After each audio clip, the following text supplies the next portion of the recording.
They're going to a strange apartment to meet a strange woman they found on the internet who has all their personal information. I would be scared in their position too. Does your family know that you're a sex worker? My mom does, yeah. My dad doesn't know. I probably will tell him at some point in the near future though. Before he sees this video. Yeah, I mean, Do you get worried about undercover cops or anything like that? I felt like something was off, but I didn't have like a reason. Then we went back to my place and he pretty immediately started just being really rough with me, like pushing me down and like tried choking me without asking. And he was like, well, I paid you, like, so like, why are you like telling me what I can and can't do?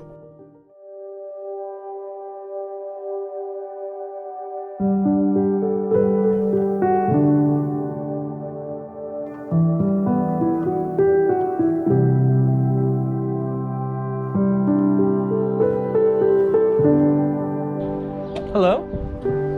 Hey. How are you?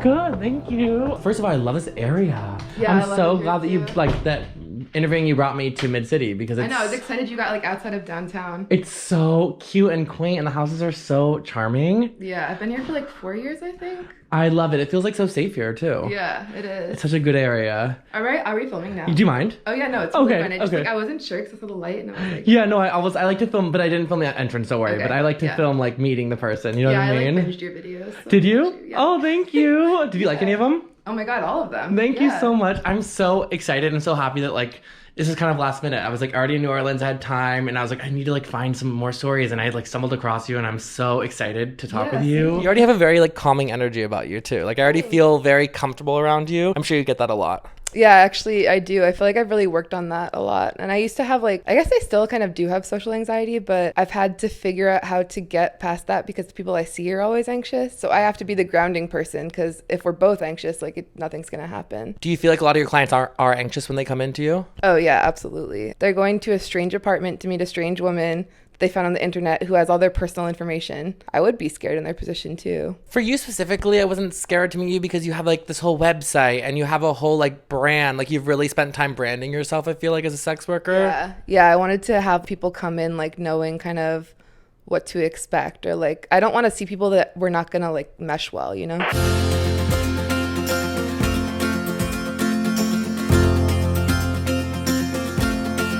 So this is your place, your roommate, or do you live by yourself? myself. Oh my gosh, it must be nice. Want me to take my shoes off? Yeah, for sure. Okay, cool.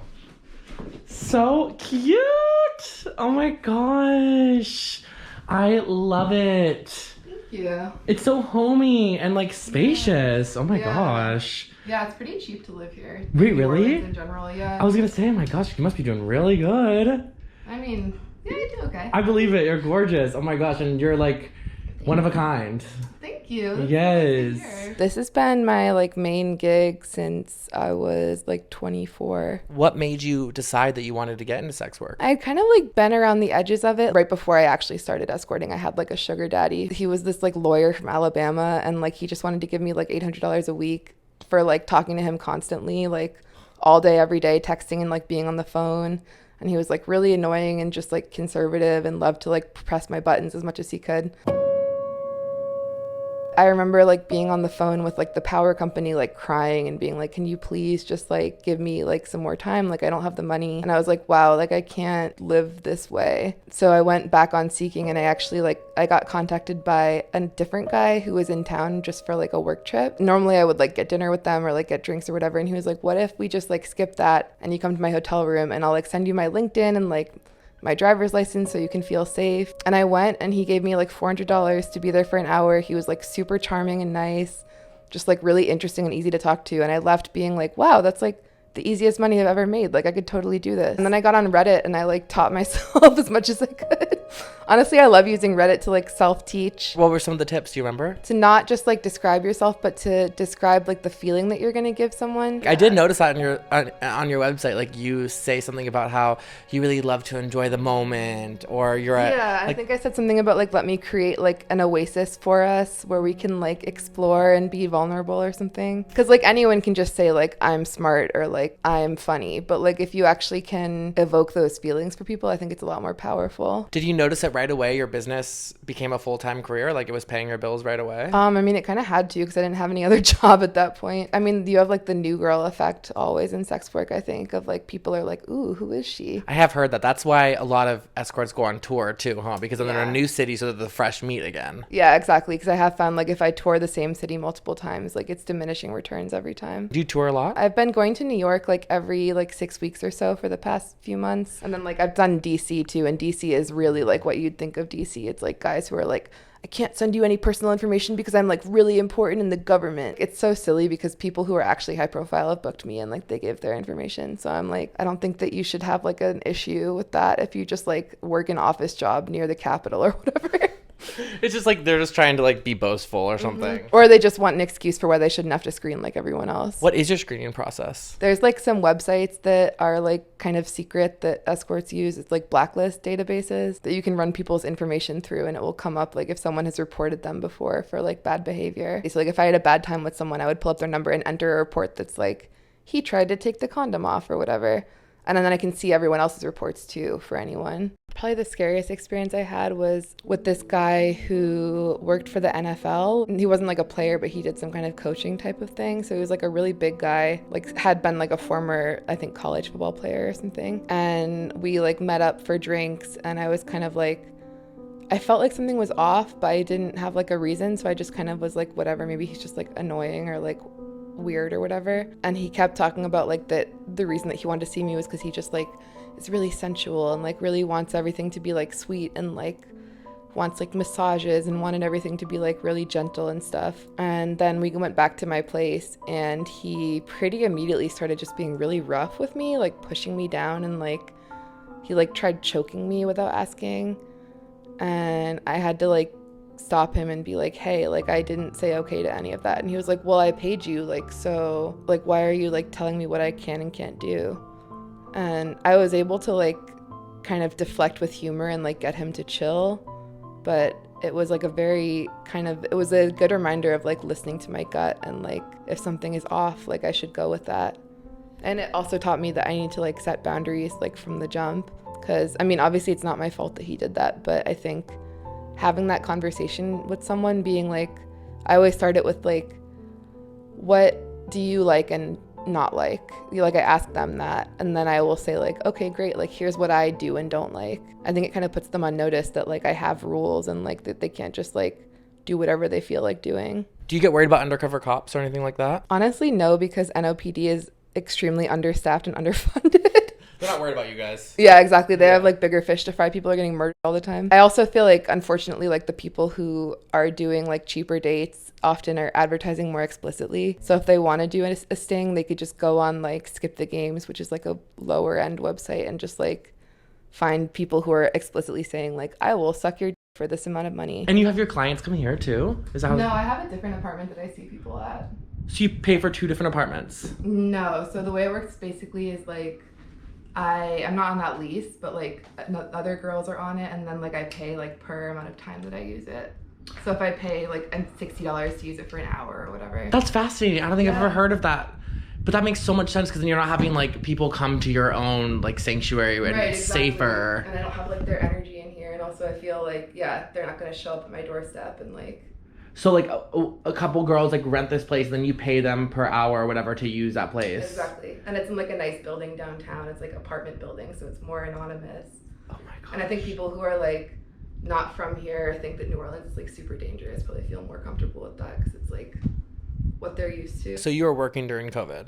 Yeah, unfortunately, like it's something I feel weird about because like I obviously don't want to be like a disease vector. And I think during COVID, I felt like, oh, I like am a disease vector because I'm like seeing people and not quarantining. I didn't even think about it like that. I just thought about it like you have to pay your rent and you have to pay your bills. I mean, that's exactly like I don't feel that guilty because like I did do what I had to do. But like, yeah, it felt morally weird because it was like everyone else is staying at home and I'm still like having really intimate contact with strangers. I mean, to some extent, you could argue you're an essential worker. Yeah, I mean, I think I did kind of feel that way. People have to have sex. Yeah, exactly. People need intimacy and touch and stuff too. Where did you grow up, if you don't mind me asking? Yeah, I grew up outside Boston. Did you grow up with siblings or? Yeah, I have one brother who's like a year and a half younger than I am. Both my parents, well, my mom is like a very high achiever. She's a doctor, so. Does your family know that you're a sex worker? My mom does, yeah. My dad doesn't know. I probably will tell him at some point in the near future, though. Before he sees this video. Yeah, I mean. He'll probably come across it if you don't tell him beforehand. Yeah, I have wondered about that. I think honestly at this point it's like it's not a huge secret anymore. Most people in my life know. What does he think you do? Right now he thinks that I'm doing like freelance like Instagram and like social media marketing for different like small businesses. So when you told your mom and her being a psychologist, like how did she handle that? I didn't tell her I was estranged from her for like a year. And one of the conditions of us being in contact again was that I wanted her to have like been in therapy for a little while. Once she had been in therapy for like long enough that I felt like we could get back in touch, and I sort of saw like how she had grown and changed and become more open-minded, I felt safe telling her. I actually wrote her a letter to tell her, so I wanted to like address as much as I could. Is she concerned for your safety? Just because I'm sure parents, that's kind of their first thought when they find this out. It's like, oh, are you safe? Are you, you know? Yeah, I really wanted to address that. Like in the letter I wrote her, I told her like about what I was doing to be safe and like all the precautions I took. And she's definitely expressed concern, but she honestly like has been really good about like understanding that I'm an adult and that I'm taking care of myself, and it has been really nice. Like I feel like it's brought us a lot closer because we can just like talk about it openly, and she'll ask like how was work. That's cute. So it's almost like your openness and willingness to be honest about what you do for your job has made you and your mom closer. Yeah, exactly. There's not this wall up there anymore. That's like why I want to tell my dad too, because I don't like the feeling of like having to lie to him or like, you know, I mean, I'm sure that there's a lot of times that he's wondered like how I have the money for things if I'm not, you know, if I'm just doing these kind of like freelancing gigs or whatever. How about your brother? I don't see myself ever telling him, honestly. If he finds out, whatever. But like he and I are very different. We've never really gotten along. He's very like politically conservative and kind of closed-minded. I remember as a kid always him being like, that's weird, like about anything that he didn't understand or wasn't familiar with. So I think his whole thing would be like, that's disgusting, like that's weird. I don't really care if he knows, but I don't want to go out of my way to try to like cushion it for him because we're not like that close, and I don't want to deal with him saying stuff that's like really offensive or hurtful. How is dating as a sex worker? I don't really date right now. I go into like work mode a lot of the time. My whole job is to make people feel interesting and special and like kind of mold myself to what they want me to be. And it's hard to not do that. If you're in the same kind of setting that you would be or something, or having the same kind of interaction, it's easy to just fall into that trap, you know? I feel like that even as like a journalist, like if I go on a date with start interviewing people. Yes, and to make them feel like there's no awkward silence or to make them feel comfortable and they want to open up to me, but then I leave the date and I'm like, they didn't ask me one question about me and this is supposed to be like a date, you know what I mean? Oh my God, yeah, I always have that experience. Like I feel like I'm doing like a lot of the legwork, and it's like I would love to find someone who like I think I'm a caretaking kind of person, and I want to find someone who like gives that same kind of care back to me, you know? Mm-hmm. And that's like, I have really high standards now because I could get like paid to have like an okay time with someone. So like, why am I going to do that for free? So do you have sex for free? Yeah, I do. Not like a ton, but I mean, I'm still like horny, obviously. And like, I like meeting people like out in the world. Like I don't really have sex with people like off of apps, but like, if I'm like attracted to someone that I meet like socially or whatever, then yeah, I like go for it. I've actually never had a female client on their own. So Really? yeah, I'm still waiting for the day. Do you want that? Oh, I would love that. Yeah. How do you identify? Are you straight or? No, I'm bi. Your clients are thus far either men or men with their girlfriends. Yeah, or wives or whatever. I see like a good amount of couples, which I really like. And is that normally like you and the women just pleasuring each other and the guy watching, or is that you three, or? Often like I try to start like with just interacting with the woman because I want her to, like her comfort is more important to me. Because I always figure like a straight guy is just going to be in heaven no matter what in that situation. I will like tell her that she's beautiful and like kiss her and like try to have that be how things start. And like I always like jokingly will be like, why don't you just sit over there and watch to like the man? And they're usually like, okay, cool. Like they're happy to do that. Why do you think that there are so much more men that are searching for hiring a sex worker than females? It's a great question. I think that women are not really socialized to view sex in the same way that men are. Men are more taught to view sex as something that they like attain from women, that like women have these walls up and the whole goal is to like break down the walls enough that you get a woman to have sex with you. I think that a lot of men view it as like that paying for it is just a shortcut to that. Instead of having to like take someone out and like wine and dine them, you can just like call them up and then like pay them some money.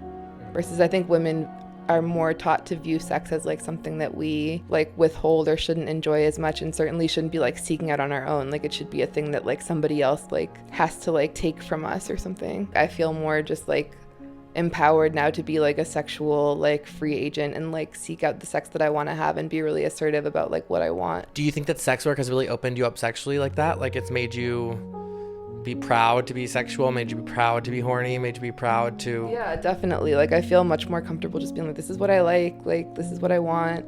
I don't feel really like embarrassed about it. I definitely feel way more free with my body than I ever used to. I look back now on like outfits that I used to wear or whatever, where I'd be like, oh my God, like this is so revealing. Like what are people gonna think? And now I'm just like, I'll just get naked in front of anyone. I love it. And you have a gorgeous body. Thank you. Yeah, I mean, it's taken a long time to get to where I feel okay with it, but I feel like I'm in a better place now than I ever have been before. There's like body positivity, obviously, but I think I'm more in like body neutrality right now. My mom growing up used to be she was very like hateful towards her body. And like she told me, I think like when I was probably 14 or something, that like if I didn't lose some weight, then I would never find like boys who would be into me. But that has not been my experience. I don't think fat is like a negative word, you know? Like I think it can be fat and hot or fat and beautiful. I love hearing that. It's almost like queer for gay people. Like it's like you're taking ownership back of that word and being like, it's not a negative thing. Right. Yeah, exactly. Like I know that people mean well when they're like, oh, like don't say that about yourself. But I'm like, I'm not like saying that I'm ugly, you know? Like I'm just saying like I have a bigger body than some people. I almost feel like what you do mirrors what I do. It's like having these intimate conversations one-on-one with somebody where you get somebody to open up and feel safe with you and comfortable with you. And I could see you being so great at that. Thanks. I think that what's so cool about what you do is you put it out there for other people to see and for other people to like then maybe have a different perspective on someone that they wouldn't have ever met or talked to or whatever. And like I think my version of that is like I like thinking about that maybe I can model for people like how to be more like compassionate or like that it's okay to open up or whatever. And I like thinking about them then going out into their own lives and like changing the way that they interact with other people. So I like to think about like my, I don't know, like influence spreading that way. I love it. I have loved meeting you. Like it feels like a very real conversation and just like two friends sitting on a couch talking, and it's been so intimate, and I've enjoyed this so much. Thank you so much for allowing me here, and it was semi last minute, but it was meant to be, and I'm just so glad you're in my life now. Yeah, I totally agree. I feel the same. I was like, I normally if I got a DM like yours, I would be like, whatever, this is like some weirdo. But for some reason I had this feeling, I was like, I need to like check out who this is, and like then I watched your videos and I was like, oh, like this seems great. So I'm so glad it worked out. Thank you so much. Good job. You did so good. Yes, you did so